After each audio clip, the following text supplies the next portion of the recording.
भगवान परशुराम।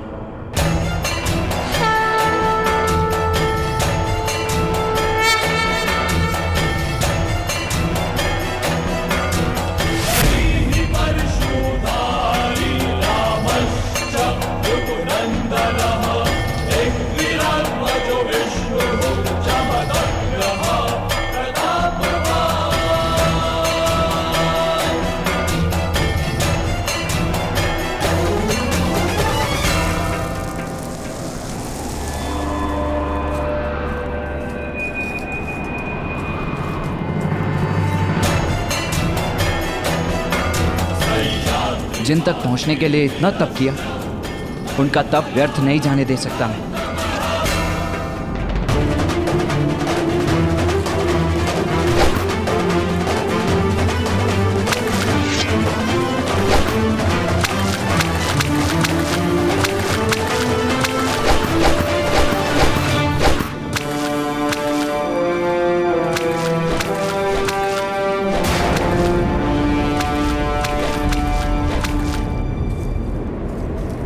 कौन है वो जिसने परशुराम की तपस्या भंग करने का दुस्साहस किया? मैं आपकी तपस्या भंग नहीं करना चाहता था आदरणीय। मैं तो केवल इस शिवलिंग की रक्षा कर रहा था जिसके सामने बैठकर आप तप कर रहे हैं। शिवलिंग पर बाणों से प्रहार करते हो? क्या तुम्हें इतना भी ज्ञान नहीं? शिव सर्वश्रेष्ठ है, उनसे ऊपर कोई नहीं। किसी भी सर्वश्रेष्ठ धनुर्धारी का बाण भी नहीं। महाप्रभु, ये शिवलिंग तो केवल मिट्टी की बनी आकृति मात्र है। श्रेष्ठ शिव नहीं, ये तो उसके साधक की आराधना है जो शिव को शिवत्व की शक्ति देती है। फिर भी यदि अनजाने में भूल हुई हो तो मैं क्षमा चाहता हूँ। वाचाल हो परंतु तर्क का ज्ञान रखते हो। ब्राह्मण हो।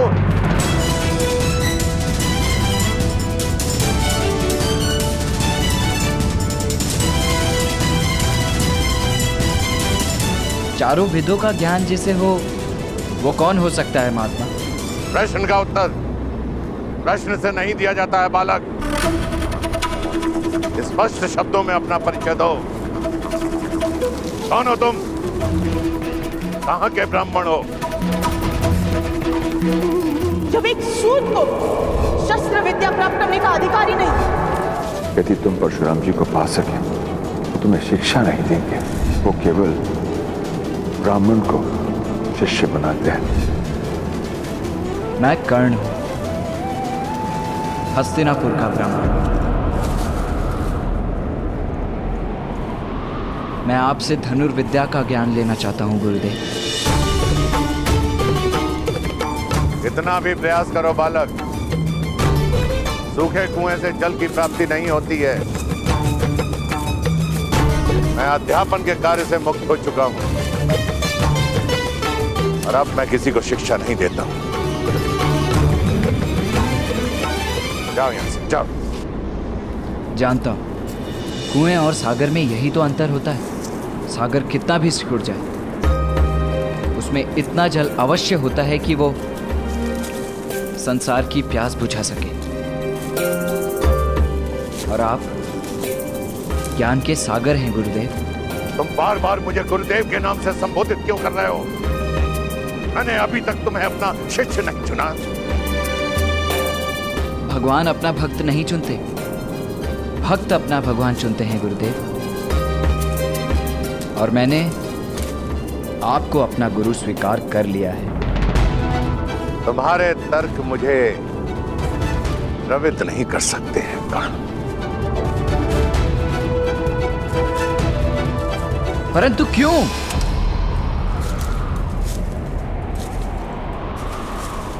याचक को याचना से पहले ज्ञात होना चाहिए कि वो किसके समक्ष याचना कर रहा है। अब मैं एक साधनार्थ ब्राह्मण हूं जिसके पास देने के लिए कुछ भी नहीं है। जब शस्त्र उठाने थे उठा चुका। शस्त्र शास्त्र की विद्या जिसे देनी थी दे चुका। अब ना मुझ में किसी को सिखाने का धैर्य है और ना मुझसे किसी को सीखने की पात्रता। पात्रता तो केवल परीक्षा से सिद्ध होती है ना गुरुदेव। मुझे एक अवसर दीजिए। यदि मैं योग्य सिद्ध हुआ तो कदाचित आपको भी सिखाने का मन हो जाए।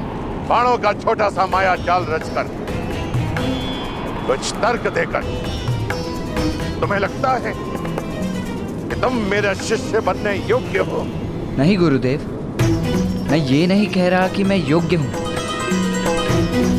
किंतु आपसे एक निवेदन है। मुझे एक अवसर तो दीजिए अपनी योग्यता और अयोग्यता प्रकट करने के लिए।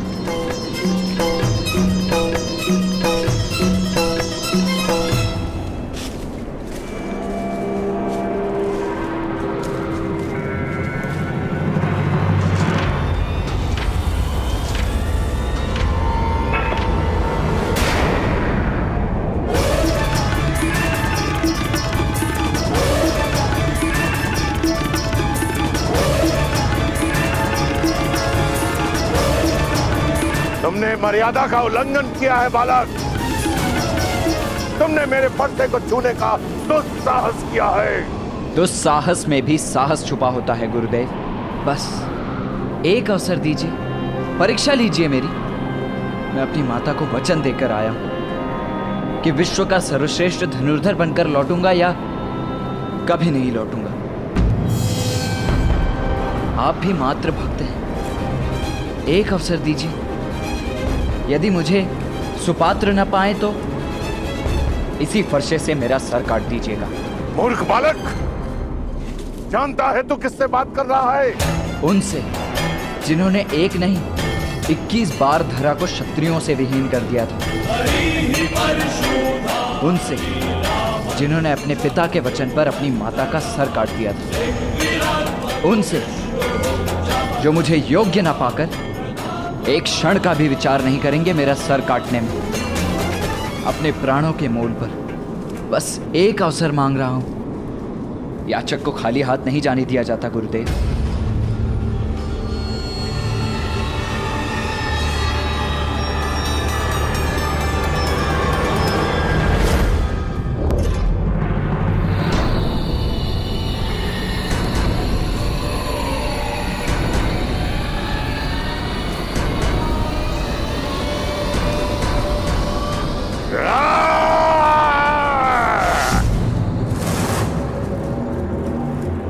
तुम्हें मृत्यु का भय नहीं है। ठीक है, मैं तुम्हें सुपात्र सिद्ध होने का एक अवसर अवश्य प्रदान करूंगा। धन्यवाद गुरुदेव। अभी मैंने तुम्हें उठने के लिए नहीं कहा। दीक्षा करो जब तक मैं लौट कर नहीं आ जाता।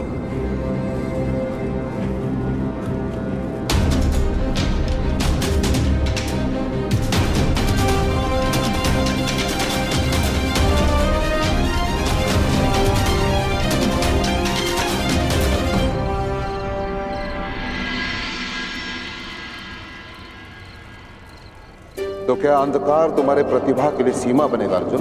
तुम्हारा अगला पाठ तभी शुरू होगा जब तुम उड़ती हुई मक्खी को फेंक दोगे, वो भी अंधकार में।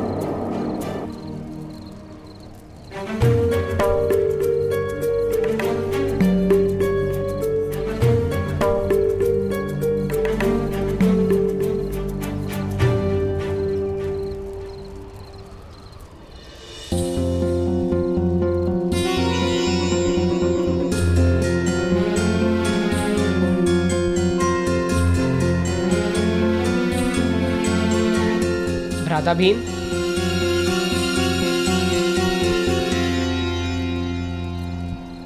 भ्राता भीम,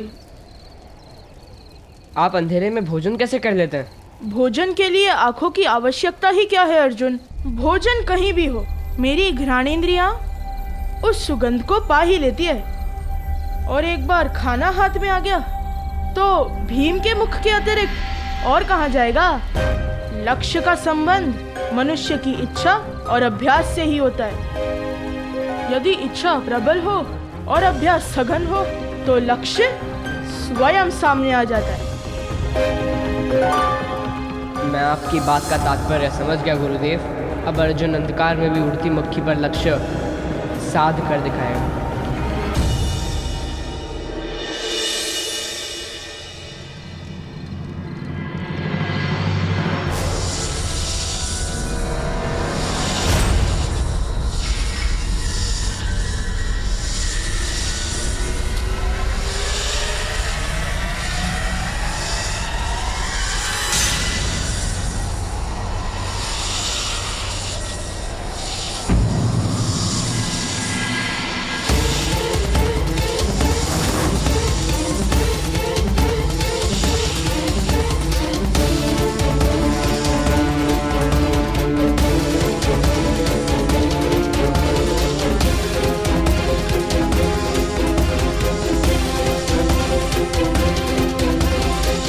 उठो। सर्प के इतने समीप आने पर भी तुम हिले नहीं। मेरे लिए सर्प का भय नहीं, गुरु का आदेश अधिक महत्व रखता है। मेरे गुरु का आदेश था जिसे मैं किसी भी मूल्य पर टाल नहीं सकता था। अच्छा, इतनी बड़ी बात। यदि इस जीवन में अवसर मिला तो इसे सिद्ध भी करके दिखा दूंगा गुरुदेव। ठीक है, मैं तुम्हें 3 कार्य सौंपता हूं। यदि तुम उन कार्यों में सफल हुए तो मैं तुम्हें अपना शिष्य बनाने के बारे में अवश्य विचार करूंगा। आदेश करे गुरुदेव। यहां पास में ही एक जल स्रोत है जहां से मैं अपने लिए संध्या के लिए जल लेकर आता हूं, परंतु कुछ समय से वो जल स्रोत अवांछनीय बाधाओं के कारण अविरोध हो चुका है। तुम जाकर उसे हटाओ।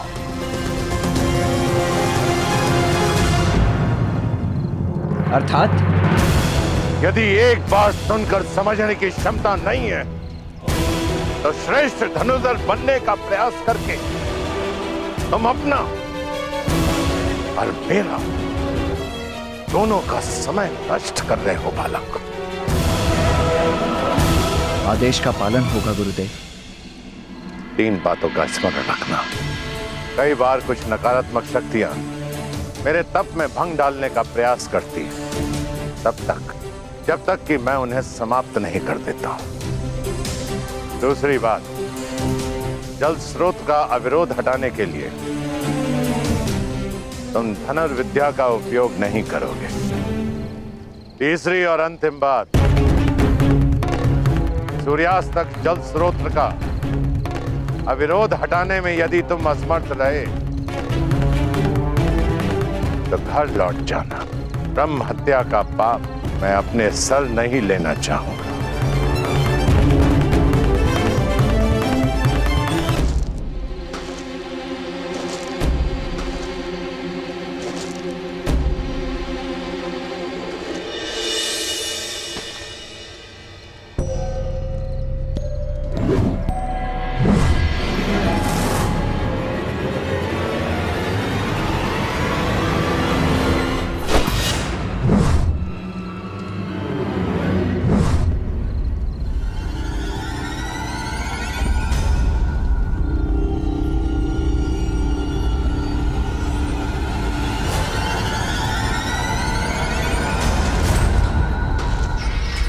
कौन है? कौन है? सामने आओ।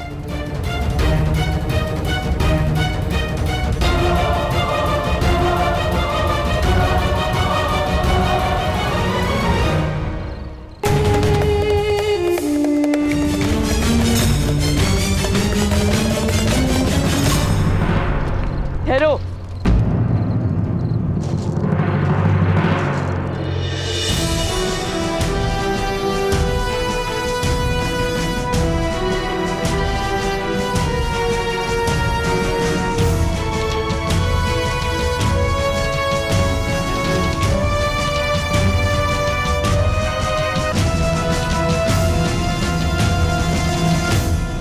कौन हो तुम?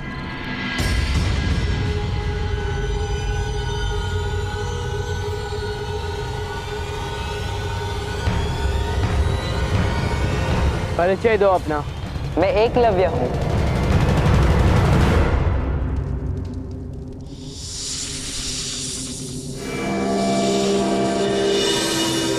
कौन है वहां? मैं चुनौती देता हूं, सामने आओ। मैं तुम्हें युद्ध की चुनौती देता हूं।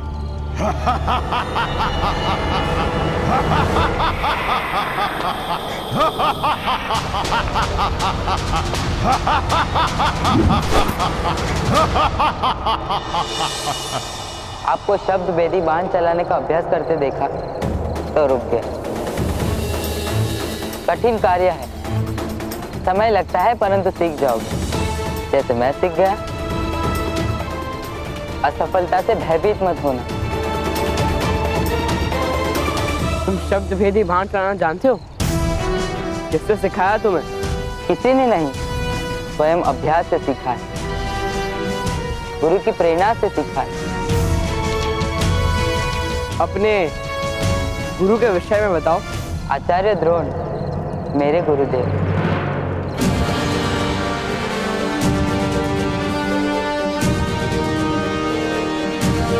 असत्य।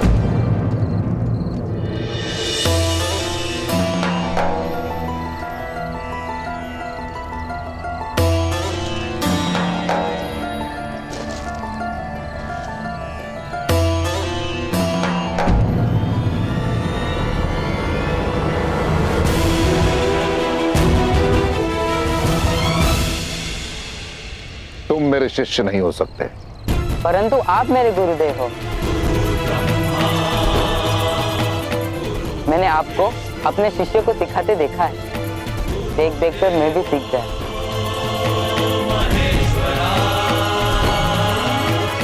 मैंने आपको देखा और अभ्यास किया, आपकी मूर्ति के समक्ष। आप मेरे मानस गुरु हैं आचार्य। मुझे विश्वास नहीं होता। अपनी बात सिद्ध करो, प्रमाण दो कि तुम शब्द भेदी विद्या जानते हो।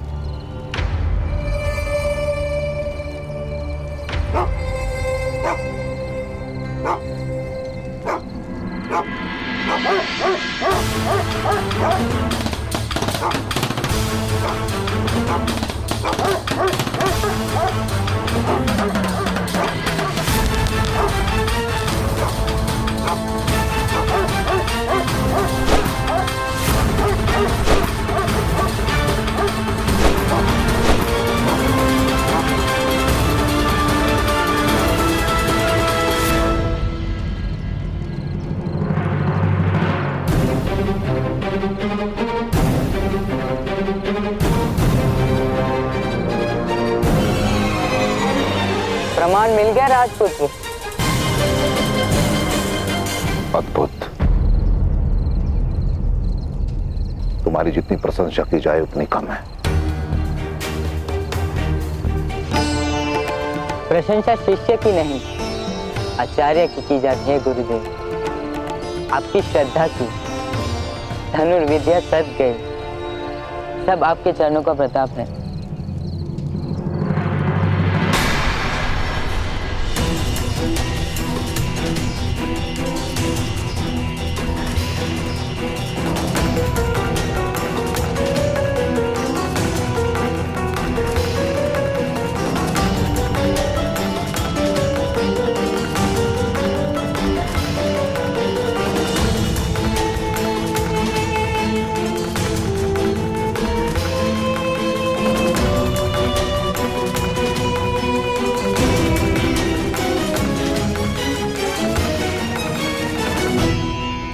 सूर्योदय होने वाला अर्जुन, जाओ विश्राम करो।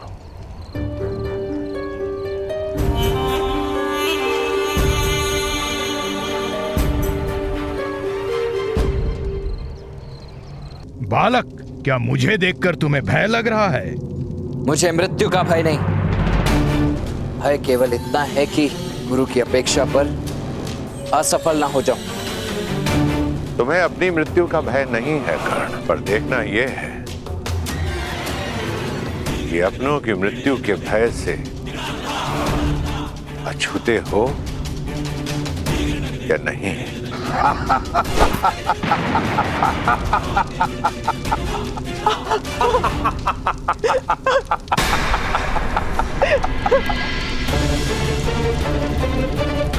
माता, अब क्या करोगे कर्ण? माता! करो, प्रहार करो। क्यों रुक गए हो? अब केवल तुम्हारे पास एक ही मार्ग है। वापस लौट जाओ वापस। इसी में तुम्हारी माता सुरक्षित रहेगी। अब निर्णय तुम्हारे हाथों में है।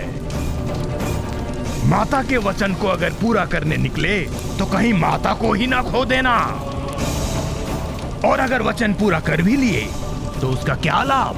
जाओ, निकल जाओ यहां से।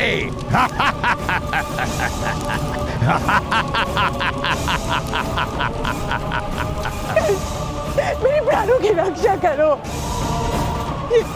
जैसे कह रहे वैसे करो कर्ण।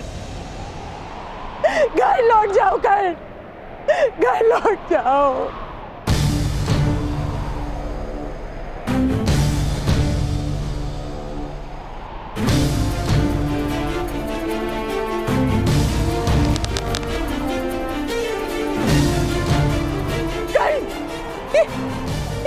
क्या कर रहे हो तुम? ये मार डालेगा मुझे।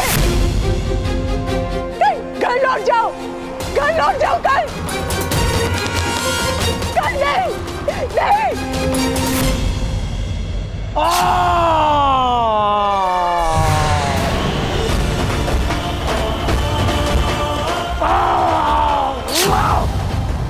अपनी माया से तुमने मेरी माता का रूप तो रच डाला था ना, किंतु मेरी माता के व्यक्तित्व को नहीं रच पाए। राधे की माता के प्राण यदि संकट में भी हों तब भी वो भले अपने प्राण दे दे, किंतु कभी मुझे अपने लक्ष्य से पीछे हटने को नहीं कहेगी।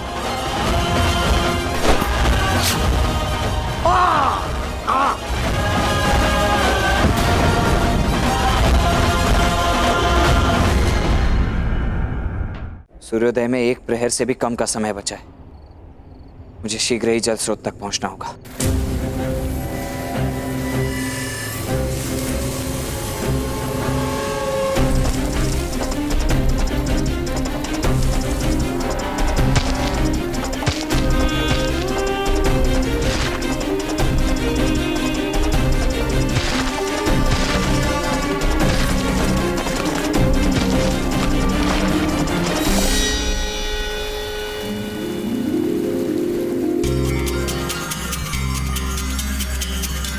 मैं परीक्षा में सफल हुआ गुरुदेव।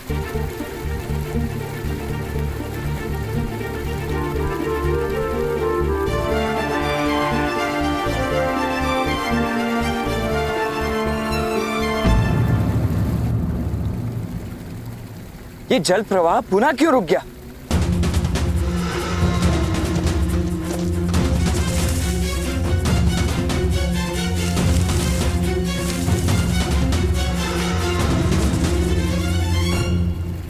हे महादेव, कुछ ही पल शेष है और अभी भी अवरोध है। क्या करूं?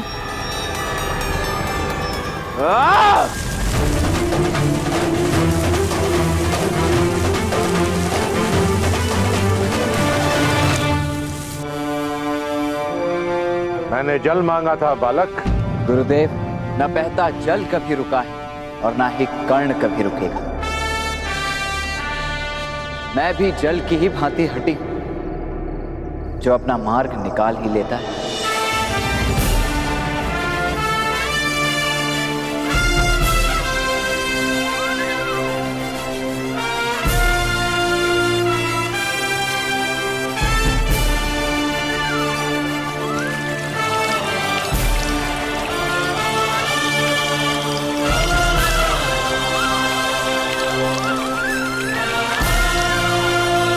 अब आप मेरे मार्गदर्शक बने।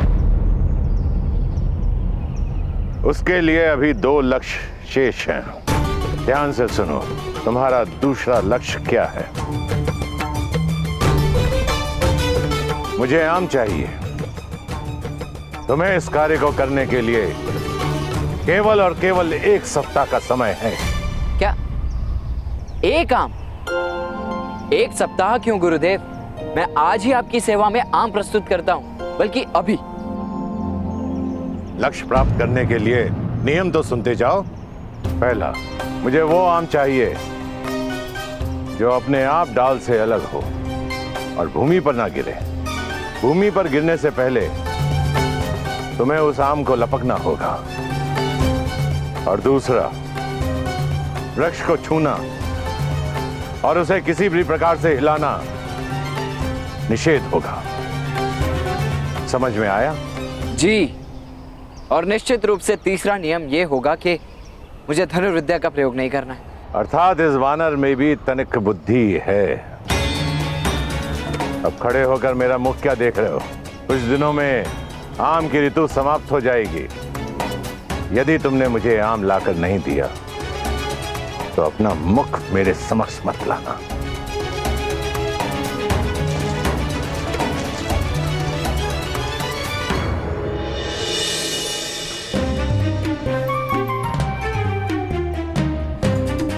ये भी कोई परीक्षा हुई? बस 1 आम लेकर आना है। मैं आज ही प्रस्तुत कर दूंगा।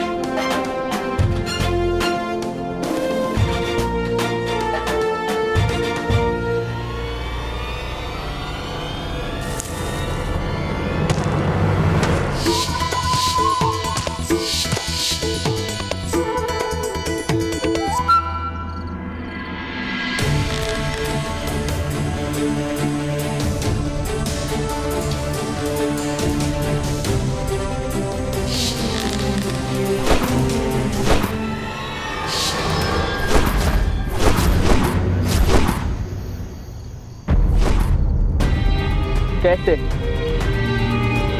कैसे एकलव्य ने केवल अभ्यास से शब्द भेदी कला प्राप्त की?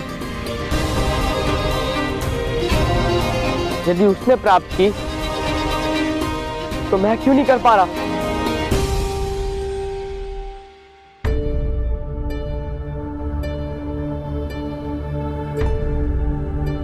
प्रणिपात गुरुदेव।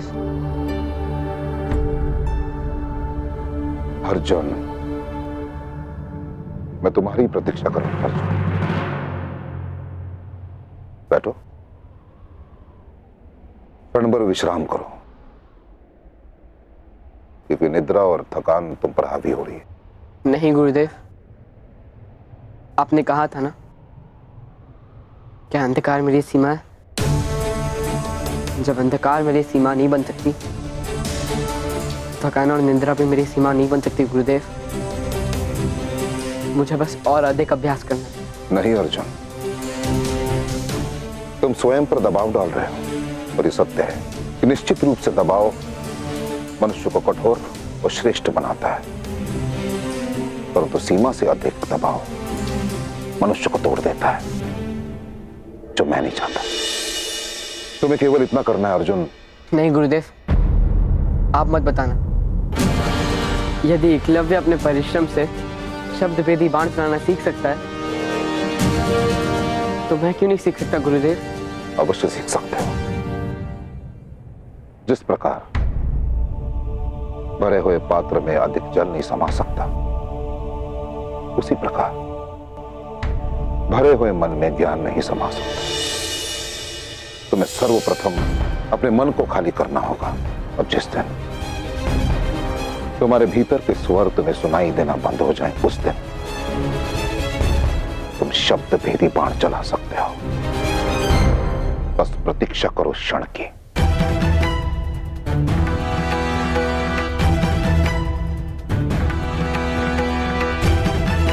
अर्जुन,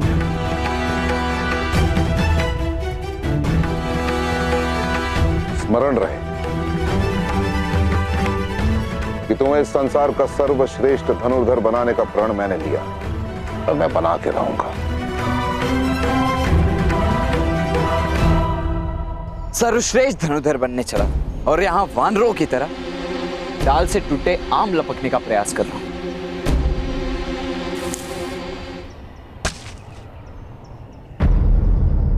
मुझे आभास कैसे हुआ कि एक और आम गिरने वाला है? जब आम डाल से टूटता है तब एक नाद होता है, अस्पष्ट ही सही, परंतु कंपन से एक स्वर उत्पन्न होता है। मुझे टूटकर गिरते हुए आम के स्वर को समझना होगा।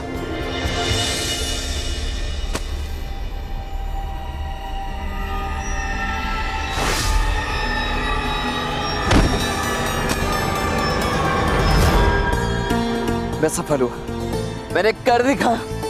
गुरुदेव! राधा भीम,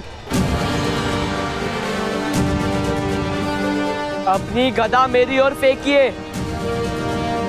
पर कोई प्रश्न नहीं, कोई स्वर नहीं, कोई शब्द नहीं, बस अपनी गदा मेरी ओर फेंकिए। दुशासन, लगता है अर्जुन निराश होकर आत्महत्या करना चाहता है।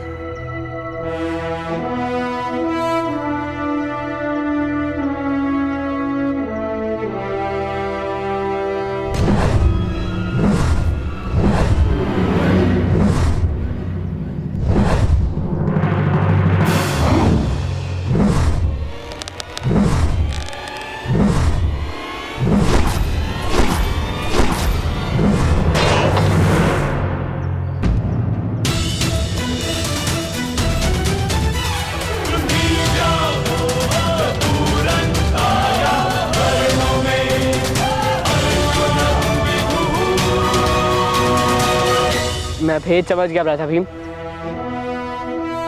मुझे गुरुदेव से मिलना है। कहाँ है गुरुदेव? कुछ समय पूर्व मैंने उन्हें वन की ओर जाते हुए देखा। वन की ओर? इस समय? क्यों?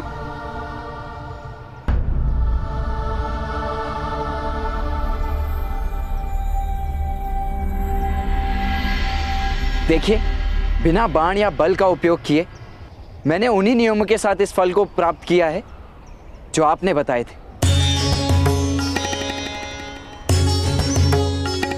तीसरी चुनौती सुनो कर्ण। गुरुदेव, तीसरी चुनौती धनुर्विद्या की होनी चाहिए। यदि नहीं हुई तो?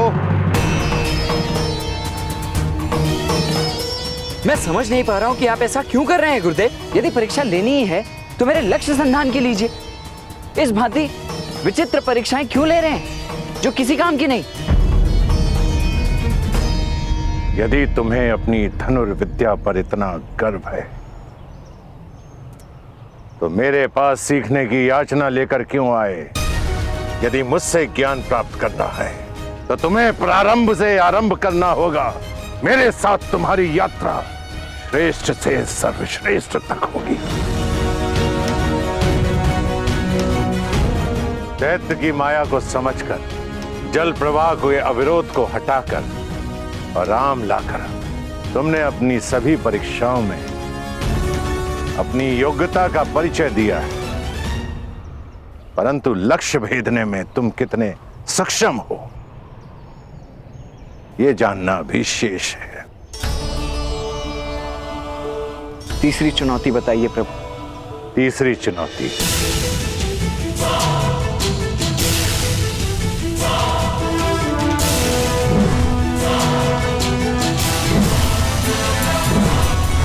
ये गतिमान पत्थर, 3 नियम।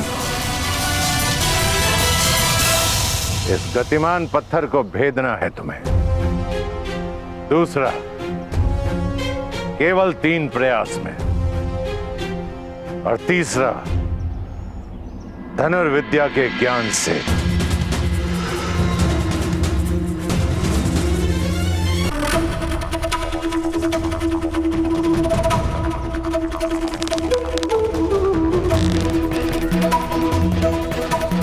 क्रोध, मैं केवल और केवल राजकुमारों को ही शिक्षा देता हूं।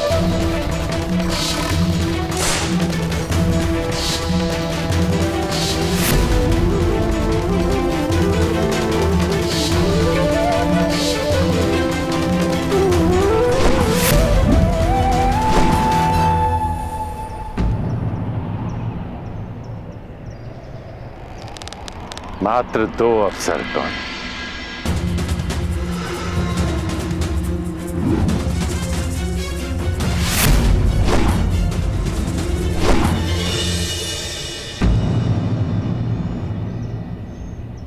अंतिम अवसर कर्ण, अंतिम। यदि इस बार तुम अपना लक्ष्य नहीं भेद पाए,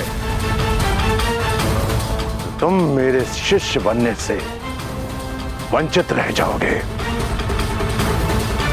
कर्ण कहते हैं, क्रोध, अशांति, पीड़ा ध्यान केंद्र में सबसे बड़ी बाधा है। अपने क्रोध को, अपनी अशांति को, अपनी पीड़ा को शस्त्र बनाकर इसका उपयोग करो कर्ण, उपयोग करो।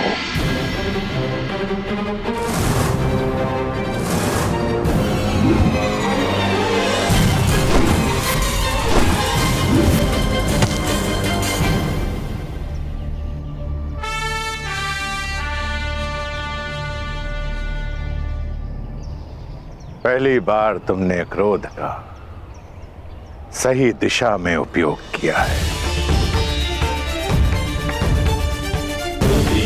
उठो कर्ण, समय आ गया है तुम्हारे उत्थान का, तुम्हारे सर्वश्रेष्ठ होने का।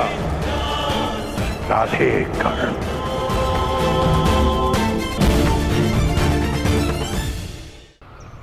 मैं धन्य हुआ गुरुदेव।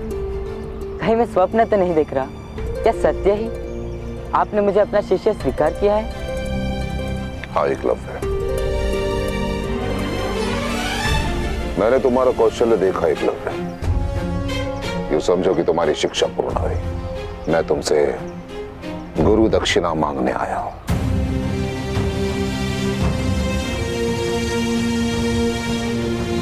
गुरु याचना नहीं करते गुरुदेव, आदेश कीजिए। ये एकलव्य आपके सेवा में क्या प्रस्तुत करे? गुरु दक्षिणा में मुझे तुम्हारे दाहिने हाथ का अंगूठा चाहिए।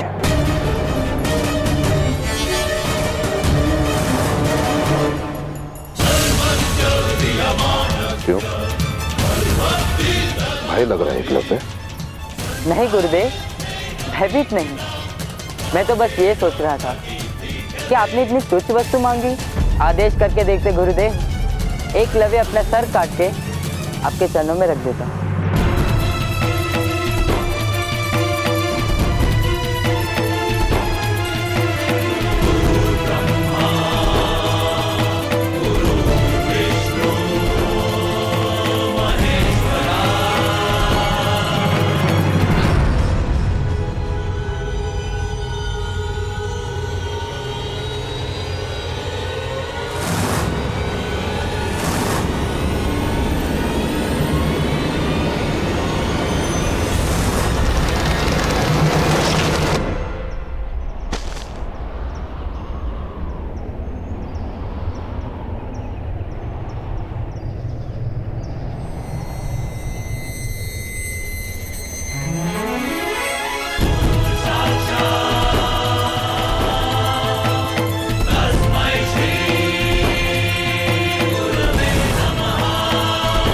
आपको गुरु दक्षिणा देकर मैं धन्य हुआ और गुरु दक्षिणा के भार से मुक्त थी।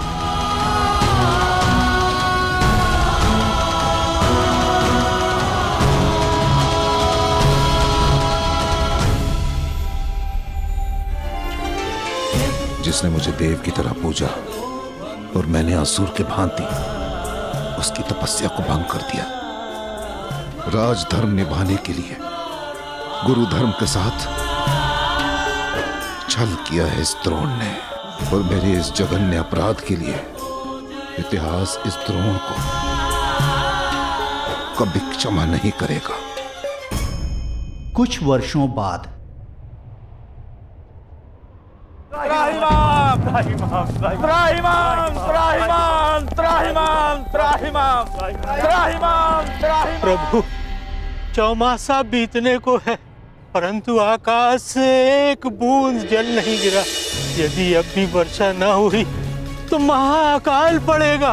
आपके आश्रम में हर ओर हरियाली है, त्रिशूल वर्षा हुई है, परंतु आपके आश्रम की सीमा से परे एक भी बूंद नहीं गिरी। स्वयं सोचिए प्रभु, ऐसा क्यों हो रहा है? आपका कोप न सहना पड़े इसलिए आपके आश्रम में वर्षा, और इन निरीह निर्बल प्रजाजनों के लिए अकाल। ऐसा कौन कर सकता है प्रभु? देवराज इंद्र। हाँ प्रभु, वो चाहते हैं कि उनके अतिरिक्त किसी और आराध्य की सेवा न की जाए। प्रभु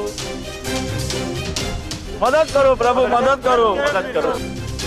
आपके परशु के बल से तो तीनों लोग कांपते हैं प्रभु। आप ही हैं जो इंद्र भगवान को मार्ग पर ला सकते हैं। मैं शपथ ले चुका हूं,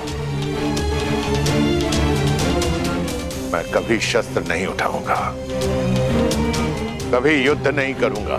तो क्या इंद्रदेव की मनमानी चलती रहेगी? मैंने ऐसा नहीं कहा।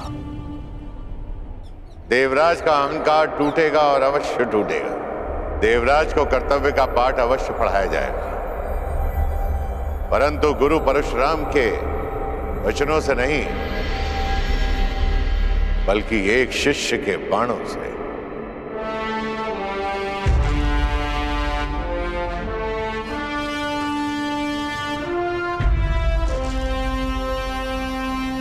समय आ गया है संग्राम का।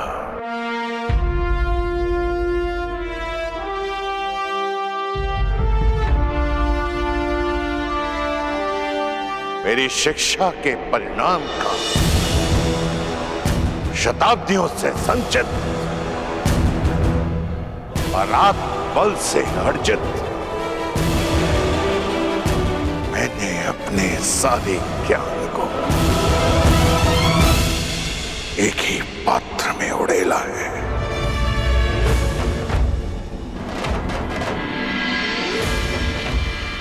तब से तपाया है मैंने उसे। गंगा पुत्र भीष्म और द्रोण, लोह से कुंदन बनाया है मैंने।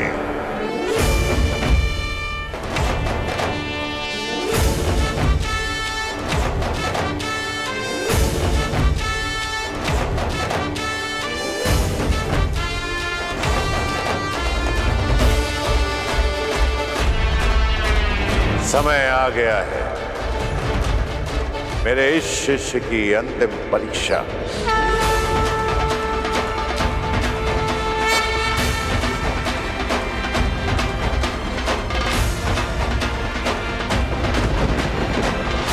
ये निर्धारित करने का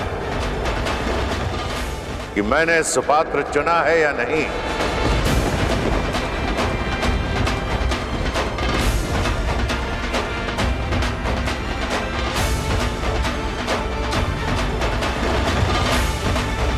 लोह से कुंदन बनाया है या नहीं।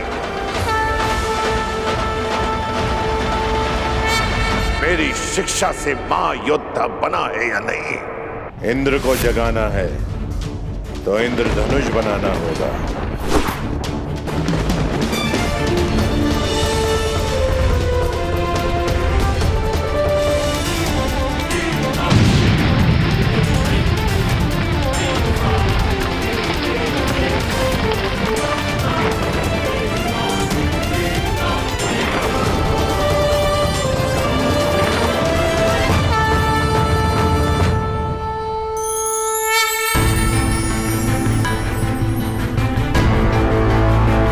प्रसन्न करके आज तक देवराज का आह्वान बहुतों ने किया, किंतु रुष्ट कर तेरा आह्वान करने वाले उद्दंड कौन हो तुम? कर कर कर कर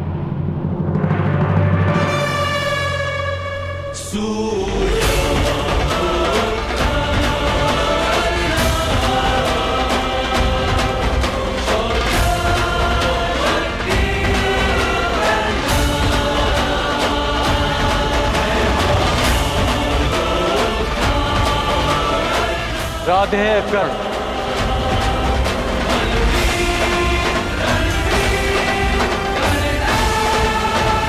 आह्वान करने के केवल दो ही कारण होते हैं, भक्ति के लिए या चुनौती के लिए।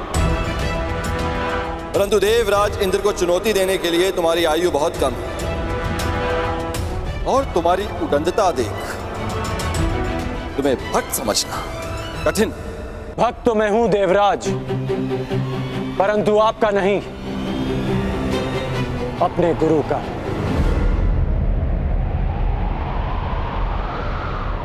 मैं यहां आपको चुनौती देने आया हूं।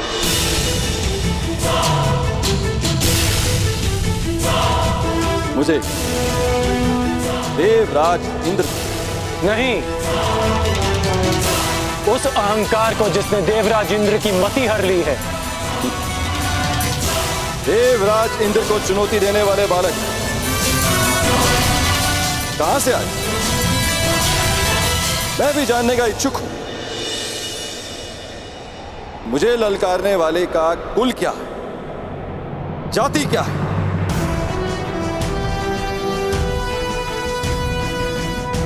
ज्ञानियों की आयु नहीं देखी जाती और ना ही वीरों का कुल पूछा जाता है। वीरों का बाहुबल ही उनकी जाति होती है और शस्त्र ज्ञान उनका कुल। आप बस इतना समझ ले कि यह कर्ण अपने गुरु के आदेश पर आपसे सम्मान सहित ये निवेदन करने आया कि आप अपने मेघों को वर्षा करने का आदेश दें। तो तुम मुझे आदेश दे रहे, देवराज इंद्र को। स्मरण रहे, वर्षा मेरी अधीन है। इसे आज तक मैं इन पृथ्वीवासियों को भेंट स्वरूप देता आया, परंतु मुझे अभी अनुभव होने लगा निःशुल्क में मिलने वाली इन सुविधाओं को ये पृथ्वीवासी सम्मान नहीं करते। इसी कारण मैंने निर्णय लिया है कि पृथ्वीवासियों को वर्षा तब तक प्राप्त नहीं होगी जब तक वह मुझे उचित सम्मान नहीं देंगे। सम्मान और आदर प्रेम देकर अर्जित किए जाते हैं देवराज, बलपूर्वक केवल भय अर्जित किया जाता है। तो भय के कारण ही सही मुझे सम्मान चाहिए। यदि सम्मान मिलेगा तो इन पृथ्वीवासियों को वर्षा प्राप्त होगी और उपेक्षा की तो वज्र। महर्षि दधीच ने अपनी अस्थियां आपको वज्र बनाने के लिए दी ताकि व्रतासुर जैसे असुरों का नाश हो, ना कि निशक्त प्रजा का विनाश हो। देवराज, आप भूल रहे हैं कि पूजा उस वृक्ष की जाती है जो फल दे, शीतल छाया दे। कांटों से भरे वृक्ष को काट दिया जाता है। सावधान कर्ण, तुम देवराज इंद्र के सम्मान को चोट लगा रहे हो। मैं केवल आपके अभिमान को खींच रहा हूं, जैसे हिमकर्ण स्वयं अपने पानी में पिघल जाता है। अहंकारी का अस्तित्व भी स्वयं उसका अहंकार हर लेता है। अपने मेघों को वर्षा करने का आदेश दे। इसे मेरा अंतिम निवेदन समझे या चेतावनी। और यदि मैंने तुम्हारा निवेदन अस्वीकार किया तो, वर्षा नहीं की तो मेरे बाणों की वर्षा से आपका अभिमान बच नहीं पाएगा।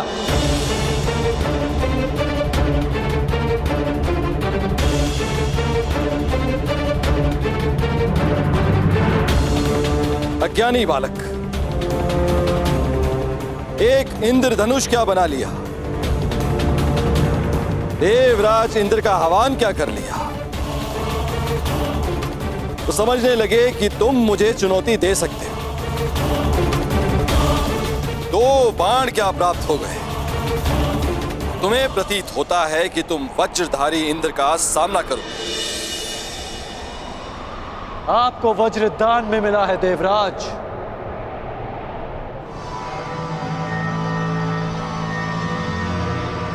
पर मैंने अपने अस्त्र परिश्रम और साधना करके अर्जित किए हैं। बस उद्दंड बस।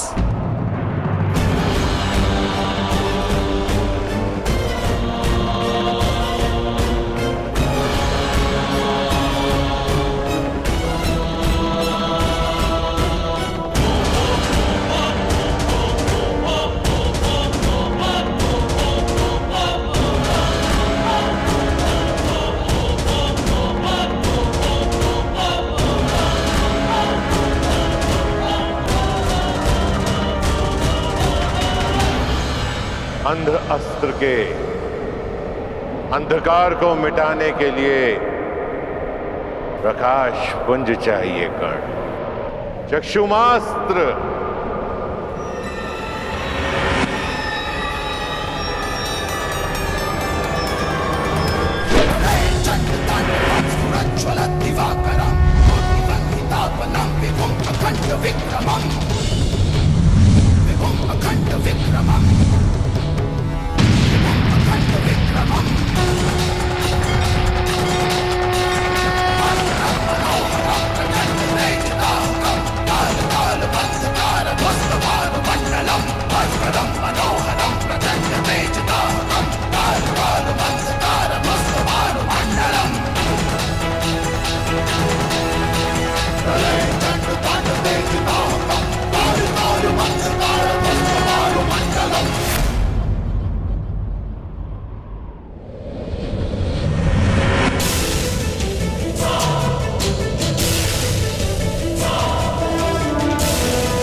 मेरे अस्त्रों को निष्क्रिय करने वाला मनुष्य ये है कौन?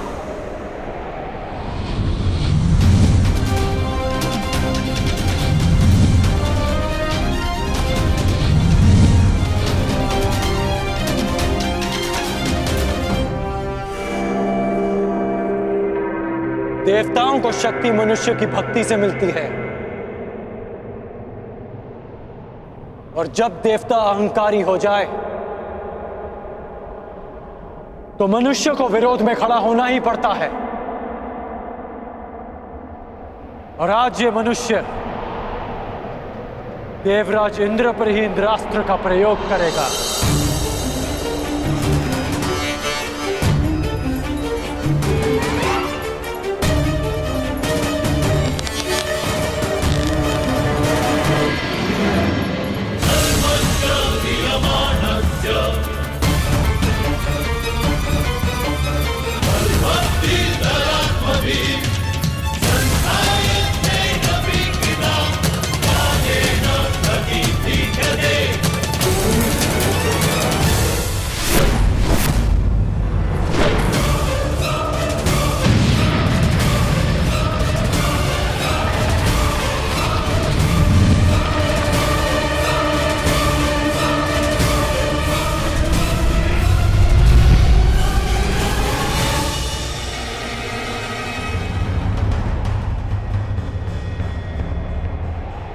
मूर्ख, तुमने इंद्रास्त्र का प्रयोग स्वयं इंद्र पे किया। क्या तुम्हें स्मरण नहीं है कि मुझे अमरत्व मिला हुआ है, कि देव मर नहीं सकते? सुना तो मैंने भी है कि देव अमर होते हैं, तो सोचा क्यों ना आज इस कहानी की परीक्षा कर लें। आप अमर हैं इंद्र, मर नहीं सकते, लेकिन अमर होने के भी अपने दुख होते हैं। अनंत काल तक पीड़ा भोगना उनमें से एक है। बस कर्ण बस, अब तेरा नाश निश्चित है। मेरे वज्र के प्रहार के लिए सज्ज हो जा।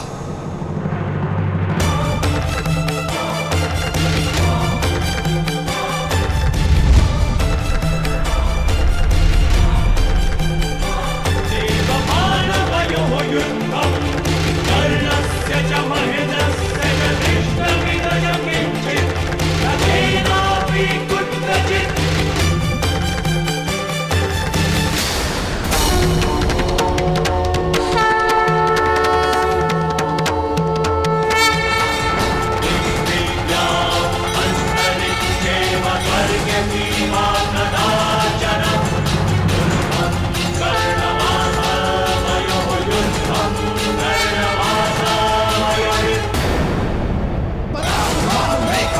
शांभवस्थ,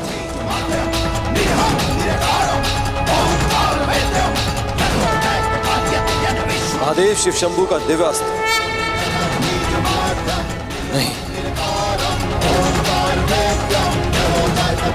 मैं इस पर वज्र से प्रहार कर कर महादेव को रुष्ट नहीं कर सकता।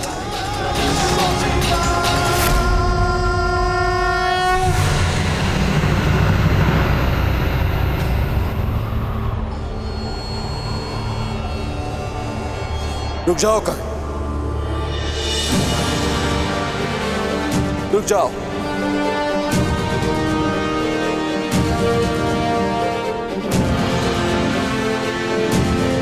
मैं अपनी पराजय स्वीकार करता हूं।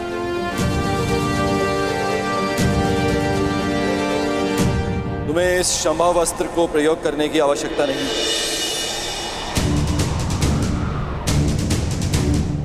गंगा पुत्र भीष्म और आचार्य द्रोण के अतिरिक्त मैंने किसी धनुर्धारी में इतनी मेधा नहीं देखी, इतना बल नहीं देखा।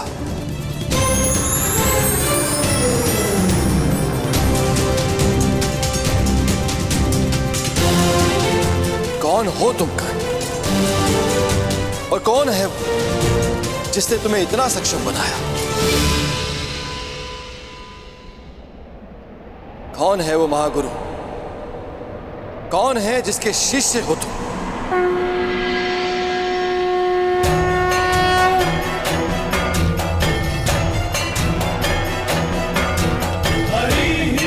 वही जिसने गंगा पुत्र भीष्म और द्रोण को शिक्षा दी थी। प्रभु परशुराम आप? कर्ण, तुमने बताया क्यों नहीं कि तुम प्रभु परशुराम के शिष्य? क्योंकि आपके अहंकार ने आपको यह प्रश्न पूछने ही नहीं दिया। प्रभु, मैं अपनी इस उदंडता के लिए क्षमा चाहता हूं।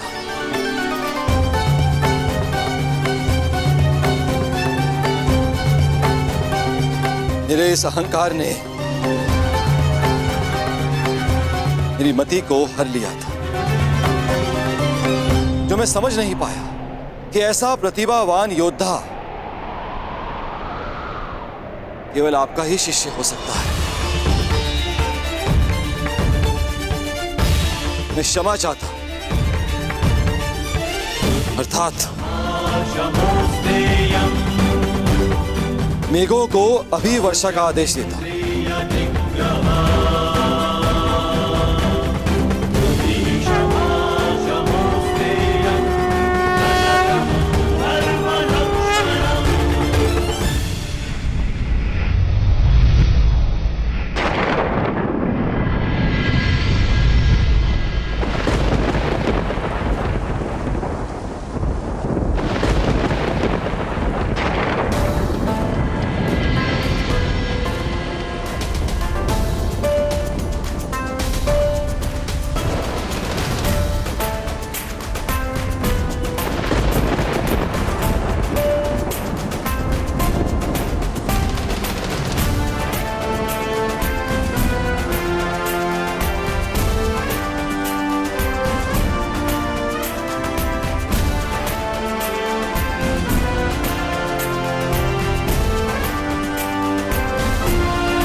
तुम्हें चुनकर मैंने भूल नहीं की है कर्ण।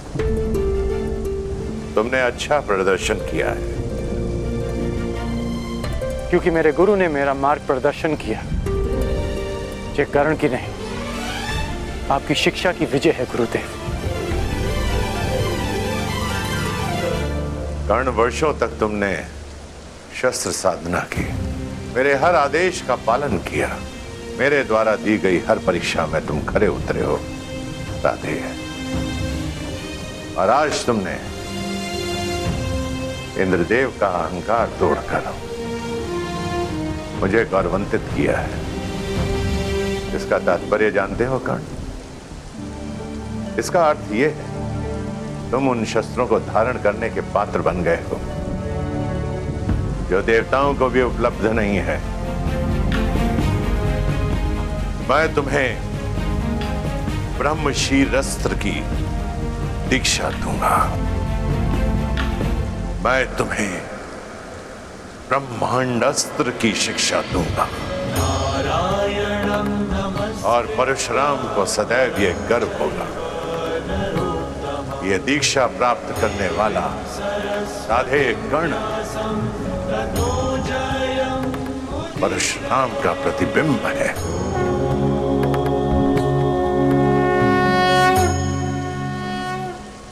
क्षत्रियों के गुणों से युक्त ये ब्राह्मण शिष्य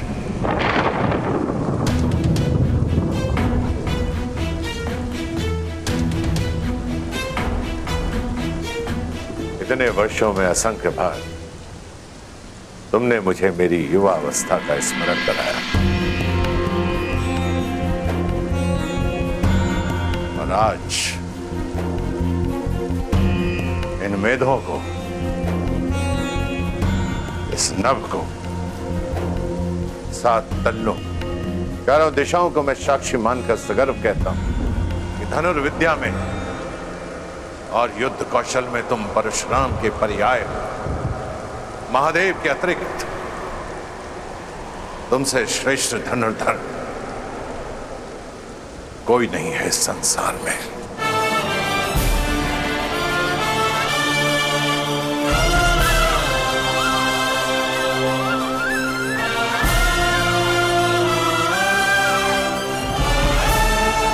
चिरायु भावकर्ण,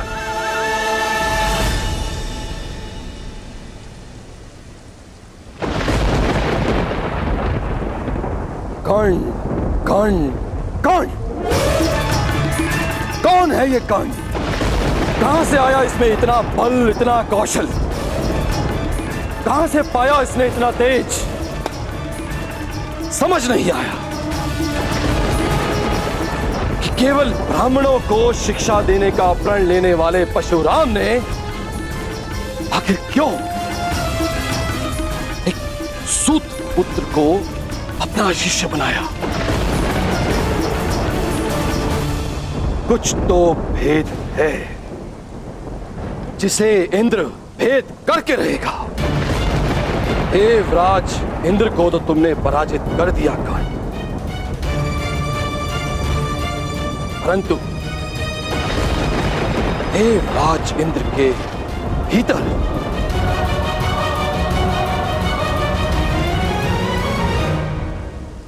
तुमने अपने महाशत्रु को भी जन्म दे दिया। तुम्हारे विनाश तक तुम्हारा पीछा नहीं छोड़ूंगा कर्ण।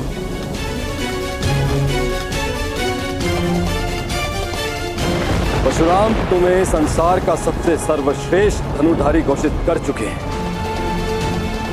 किंतु क्षमा करना है धनुर्धारी।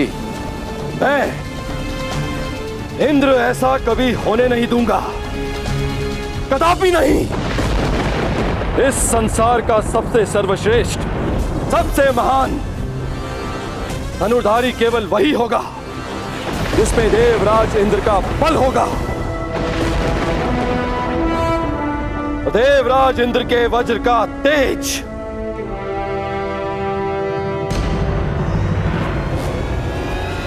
जो स्वयं इंद्र के अंश से जन्मा है, सबसे बड़ा, सबसे उत्तम, सबसे सर्वश्रेष्ठ धनुर्धर बनेगा हस्तिनापुर में शिक्षा ले रहा अर्जुन, जिसने इंद्र का आशीर्वाद अर्जित किया है, वो अर्जुन।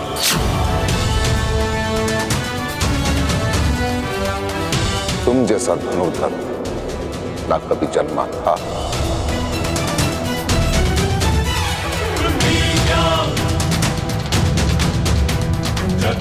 ना जन्मा है और ना ही कभी जन्मेगा अर्जुन।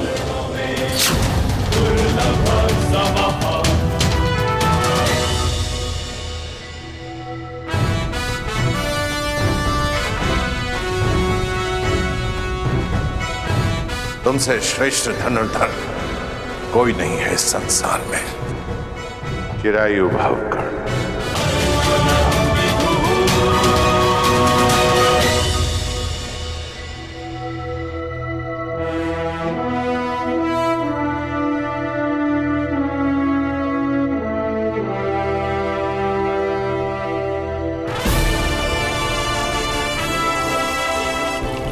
मेरे वर्षों के परिश्रम और तपस्या का फल मिलने वाला है।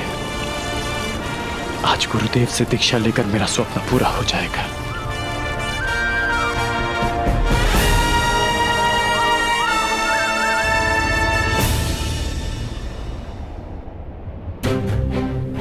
मैं कर्ण हूं, हस्तिनापुर का ब्राह्मण। धनुर्बल प्राप्त करने के लिए मैंने आपसे अपना परिचय छिपाया। ये छल मैंने अपने लोगों की रक्षा के लिए किया है। क्षमा करना गुरुदेव।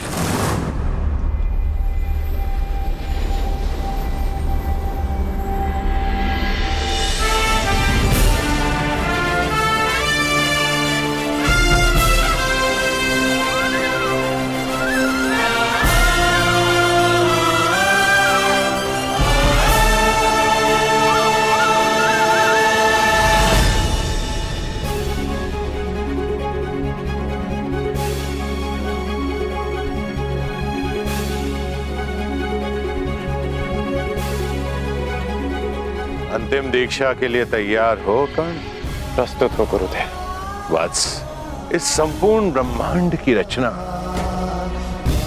ब्रह्मदेव ने की है और उनसे बड़ा संहारक कोई नहीं हो सकता है। इसलिए ब्रह्मदेव के शस्त्रों से अधिक संहारक कुछ भी नहीं है। और वो 3 शस्त्र हैं: ब्रह्मास्त्र, ब्रह्मशीर अस्त्र और ब्रह्मांडास्त्र। कर्ण, उनकी दीक्षा से पहले तुम्हें मुझे वचन देना होगा। इनका प्रयोग तुम उत्तरदायित्व के साथ करोगे, संसार के हित के लिए करोगे, और तभी करोगे जब तुम्हारे समक्ष और कोई मार्ग ना बचा हो। सूर्य देव को साक्षी मानकर ये राधे आपको ये वचन देता है।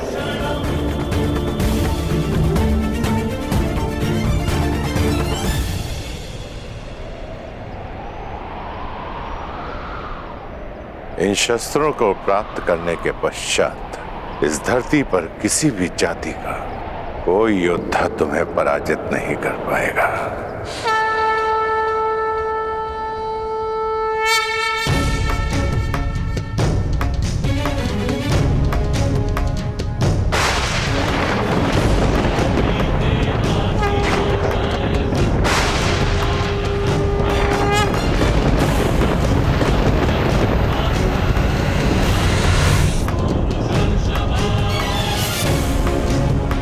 ब्रह्मास्त्र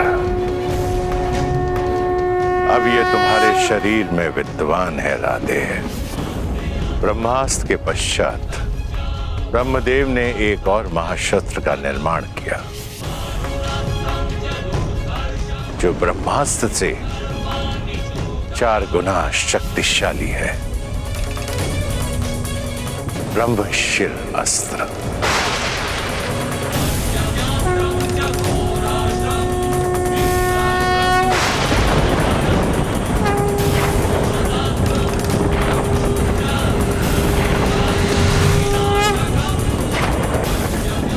और अंत में ब्रह्मदेव ने एक और शस्त्र बनाया जिसका अनुसंधान पूरे ब्रह्मांड को पलक झपकते ही संपूर्ण सृष्टि को नष्ट कर देगा। ब्रह्मांड अस्त्र।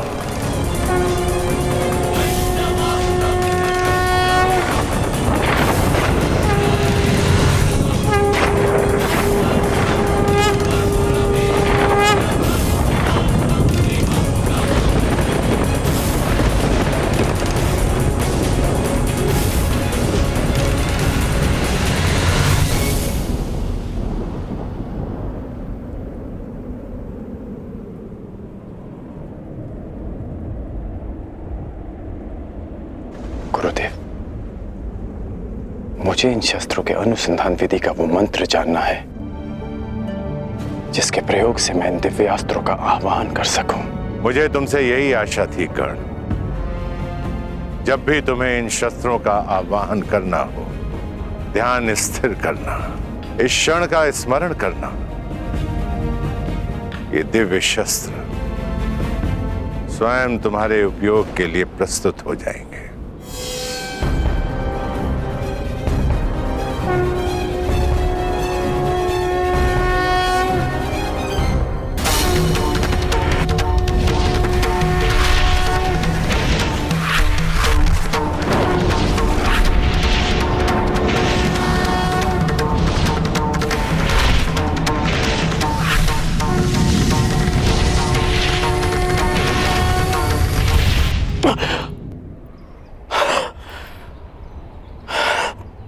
कर्ण, शिक्षा प्रारंभ से पहले तुमने बताया था कि तुम महर्षि भृगु के वंशावली में से हो। आज महर्षि भृगु को तुम पर गर्व होगा।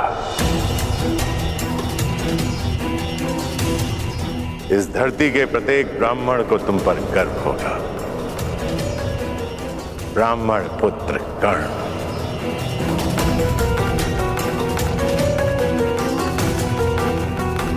और तुम्हारे इस गुरु को सदैव गर्व रहेगा कि उसे दीक्षा के लिए तुम्हारे जैसा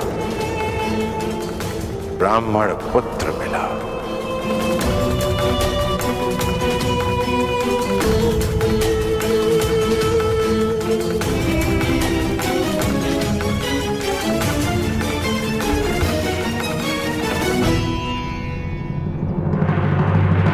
सूत पुत्र कर्ण ब्राह्मण पुत्र बनकर दिव्यास्त्र का ज्ञान ले रहा है। मूर्ख, तुमने इंद्र के मान और अभिमान पर प्रहार किया है, जो उसके लिए सब कुछ था। अब इंद्र तुम्हारे दिव्यास्त्र के ज्ञान पर प्रहार करेगा, जो तुम्हारे लिए सब कुछ है। पर इंद्र सीधा प्रहार क्यों करेगा? यदि मेमना सिंह का मुखौटा पहनकर स्वयं सिंह की गोद में बैठ जाए तो उसका आखेट नहीं करते, केवल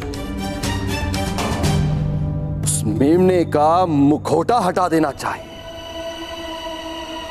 तो उसका आखेट स्वयं सिंह ही कर देगा। स्मरण रहे कर्ण, सबसे बड़ा अभिशाप वही होता है जो वरदान स्वयं के लिए शाप बन जाए।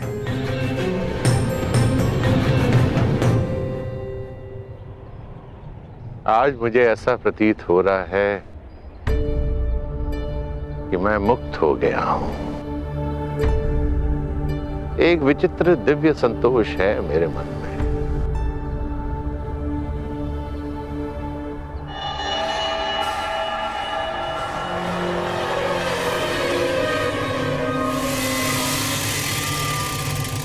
मेरा मन ऐसे जलता था जैसे तप मरुस्थल, और यह ताप शीतल तब हुआ जब मुझे श्री राम के दर्शन हुए। और उसके सैकड़ों वर्षों के बाद मेरे शिष्य गंगापुत्र भीष्म के चक्रवात ने उसे फिर से जगा दिया। कर्ण, स्वयं से युद्ध करके कभी कोई विजयी हुआ है? अंततः पितामह भीष्म को भी आशीर्वाद देना पड़ा, और अनुभव हुआ कि आक्रोश उस शक्ति के कारण जो मुझ में है। और मैंने शपथ लिया कि अब मैं शस्त्र कभी नहीं उठाऊंगा। मैंने अपने सारे अस्त्र और शस्त्र अपने शिष्य द्रोणों को भेंट कर दिए, किंतु फिर भी थोड़ा आक्रोश भीतर रह गया।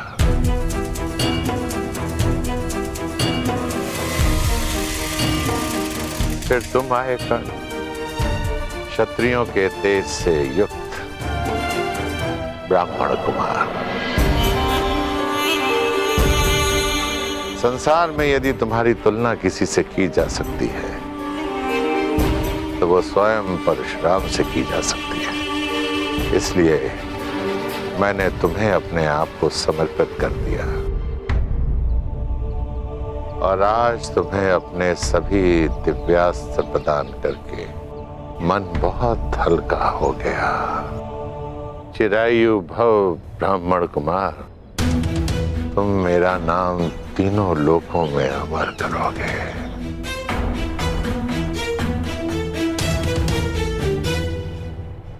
गुरुवर, आज्ञा हो तो कुछ निवेदन करो। आप संसार के सबसे महान और घातक योद्धा बने, परंतु अपने जन्म से नहीं, अपने कर्म से। आपका जन्म एक ब्राह्मण कुल में हुआ, उसके पश्चात भी आप किसी भी क्षत्रिय से सबसे महान योद्धा सिद्ध हुए। अपने जन्म से नहीं ना,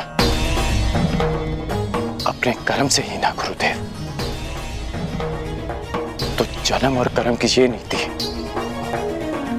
सबके लिए होनी चाहिए ना। मैं आपसे ये सब इसलिए कह रहा हूं क्योंकि आज मैं आप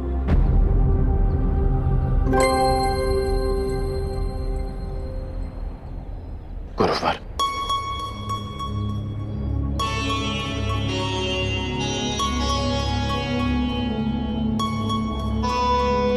क्षमा करना गुरुवर, अपने राधे को क्षमा करना।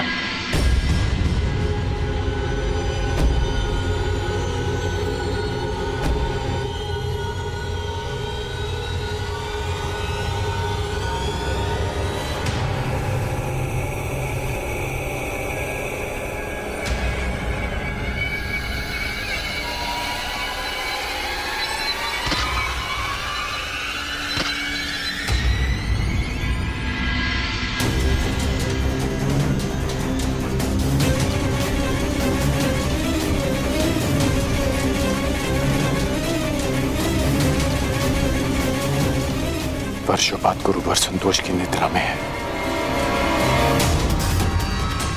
उनकी निद्रा भंग हो जाएगी। मैं उनके विश्राम को भंग नहीं होने दे सकता।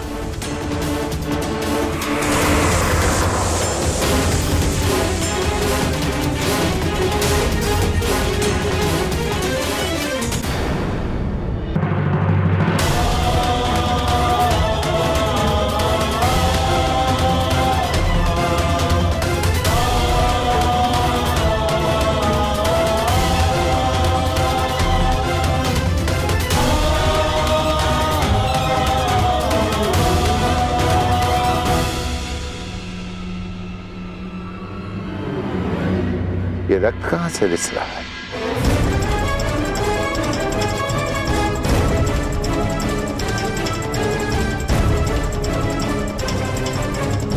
राधे,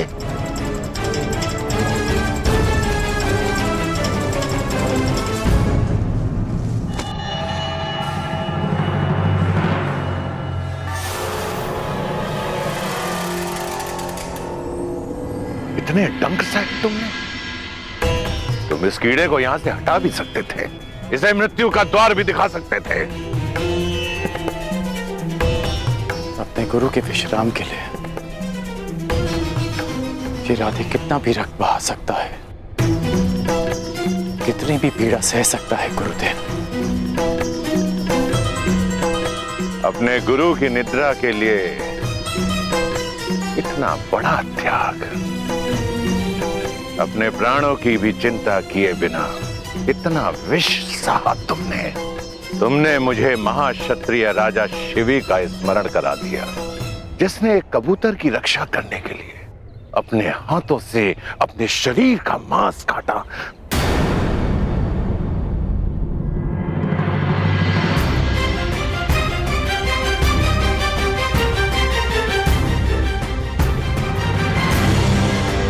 क्षत्रिय?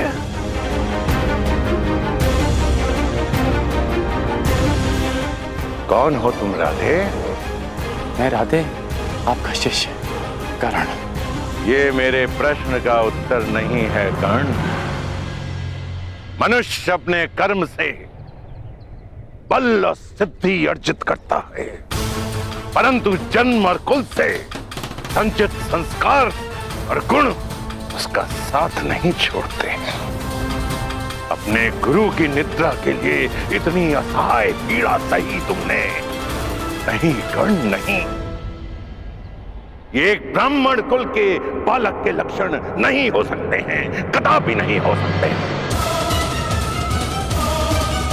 जब तुम मुझसे दीक्षा लेने आए थे तब भी मैंने तुमसे यही प्रश्न पूछा था, और आज दीक्षा के समय भी मैं तुमसे यही प्रश्न पूछ रहा हूं। क्या तुम ब्राह्मण पुत्र हो? क्या तुम ब्राह्मण पुत्र हो?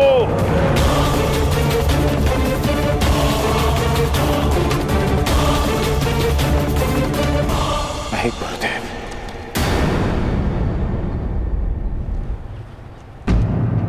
मैं एक सूत पुत्र हूं। राधे करण,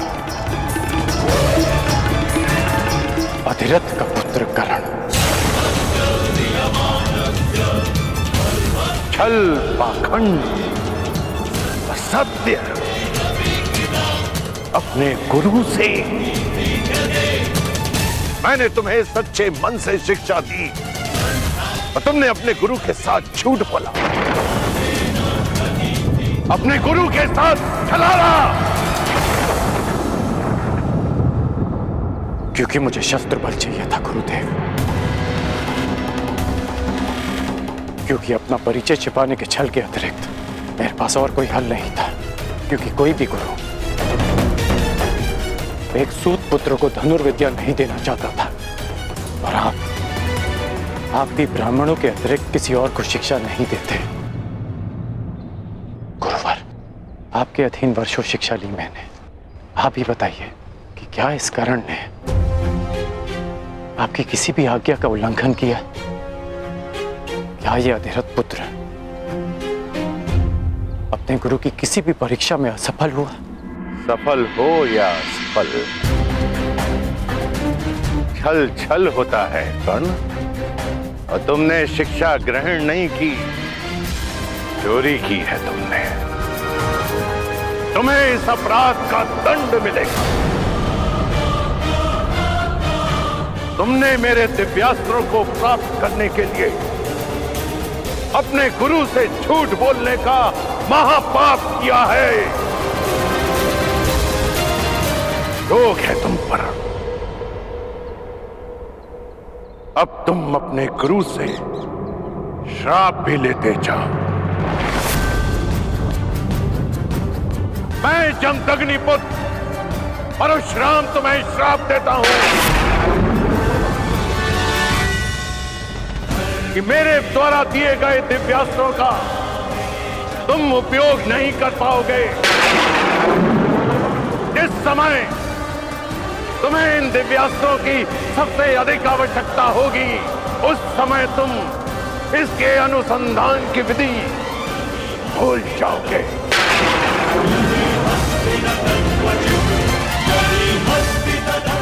मेरे द्वारा दिए गए दिव्यास्त्रों का आवाहन नहीं कर पाओगे। ये मेरा श्राप है।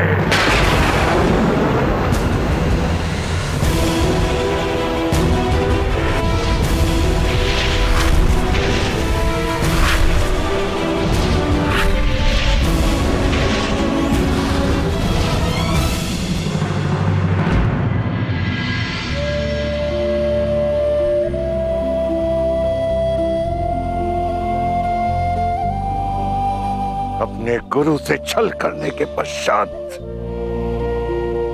तुम अपने गुरु से दृष्टि मिलाने का साहस कर रहे हो। चले जाओ यहां से कर्ण, चले जाओ। इस श्राप के बाद ये पवित्र भूमि भी अभिशापित और अपवित्र हो गई है। जाओ। यदि ऐसा है तो ये स्थान तभी पवित्र हो गया था जब मैंने पांव रखे। श्राप आपने मुझे आज दिया, परंतु अभिशापित तो मैं जन्म से ही रहा हूं।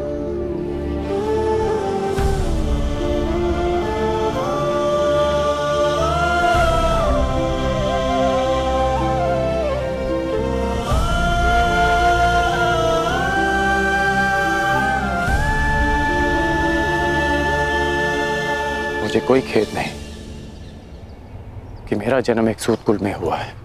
मुझे कोई खेद नहीं कि मुझ में ब्राह्मणों और क्षत्रियों का रक्त नहीं बहता। खेद है तो केवल इस बात का कि मेरा जन्म ऐसे स्थान पर क्यों हुआ जहां जीवन को ब्राह्मणों और क्षत्रियों का दास माना जाता है। शास्त्रों में लिखा है कि मनुष्य की महानता और सफलता उसके गुण, उसकी मेधा से मापी जाती है।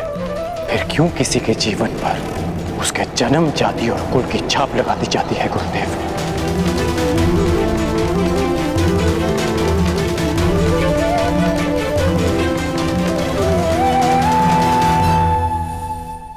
मनुष्य की महानता और सफलता उसके गुण, उसकी मेधा से मापी जाती है। फिर क्यों किसी के जीवन पर उसके जन्म, जाति और कुल की छाप लगा दी जाती है गुरुदेव?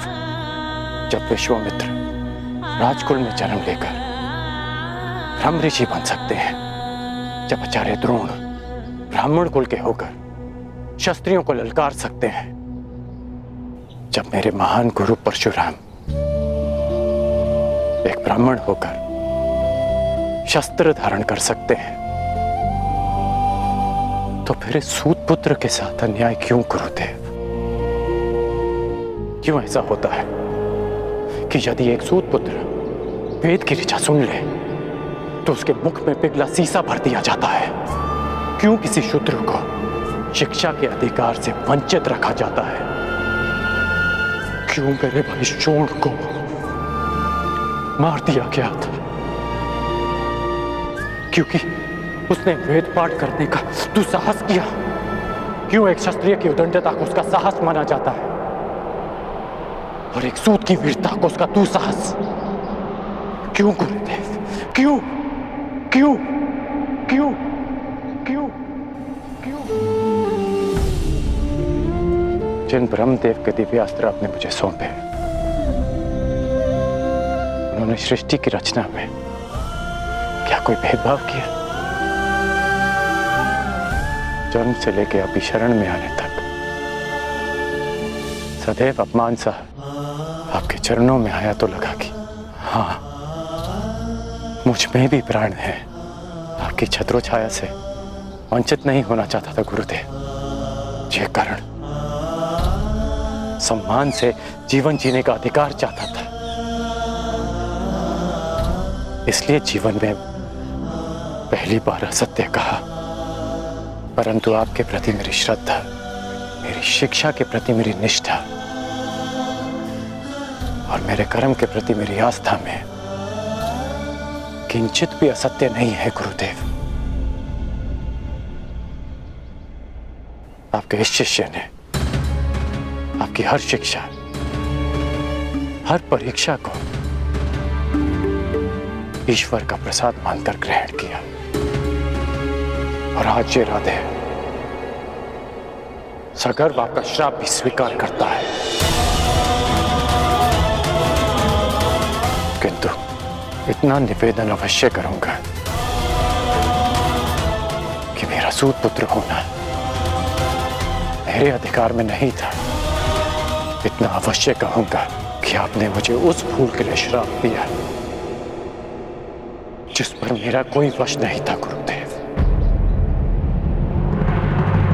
तुम्हारा तुम्हारे जन्म पर वश नहीं था, मैं जानता हूं, परंतु तुम्हारा वश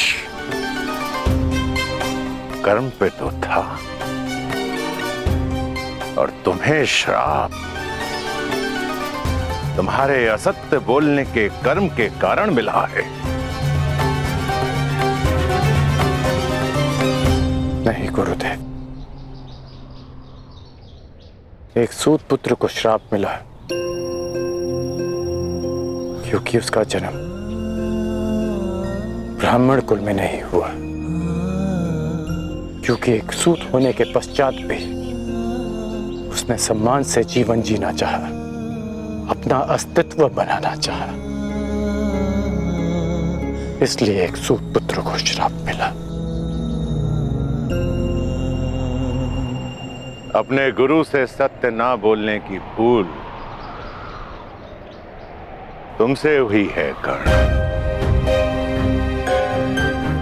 और एक गुरु ने अपने शिष्य का सत्य जाने बिना उसे श्राप दे दिया, ये भूल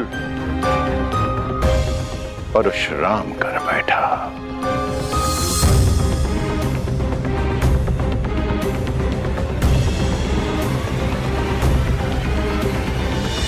मेरे द्वारा दिए गए श्राप को मैं वापस तो नहीं ले सकता हूं कर्ण, परंतु उसके प्रभाव को कम करने का प्रयत्न अवश्य करूंगा। आज से तुम्हारे बाणों में ऐसा तेज होगा जो तुम्हें मेरे अन्य शिष्यों से भिन्न करेगा।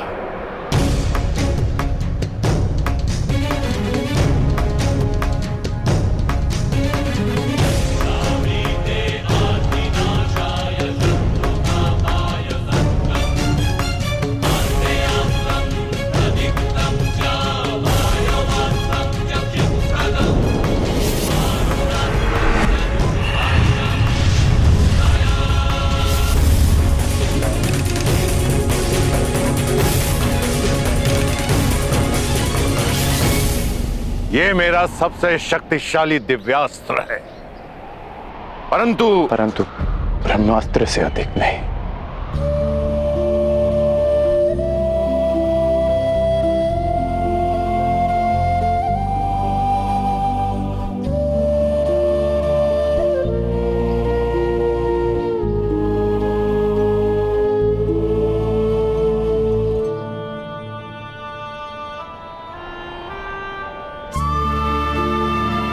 गुरु दक्षिणा मांगिए गुरुदेव।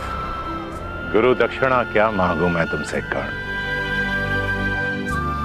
सब कुछ तो मैंने तुमसे ले लिया है, अब तो कुछ तुम्हें देना चाहता हूं।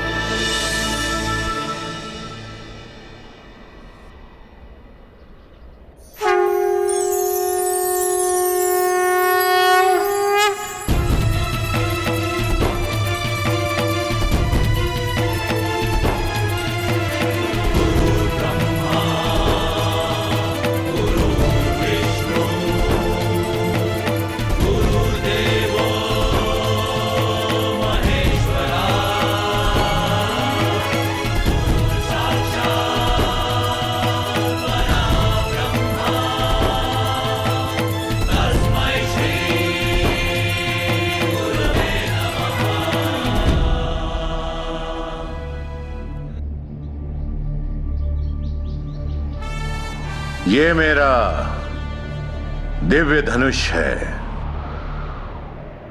विजय। जब तक ये धनुष तुम्हारे हाथों में रहेगा, संसार का कोई भी योद्धा तुम्हें पराजित नहीं कर पाएगा कर्ण। जाओ पुत्र, जाओ, इस अभिशापित जीवन को स्वीकार करो। जन्म की पीड़ा और शाप का ताप सहकर भी तुम संसार के आकाश में सूर्य के भांति चमको।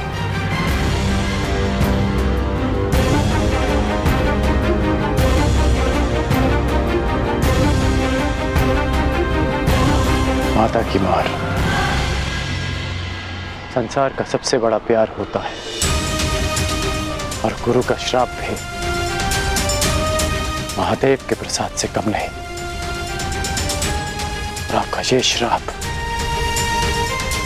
ये राधेकरण अमृत समझकर स्वीकार करेगा।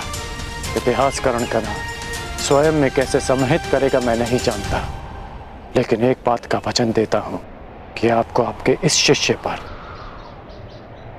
सदैव गर्व होगा।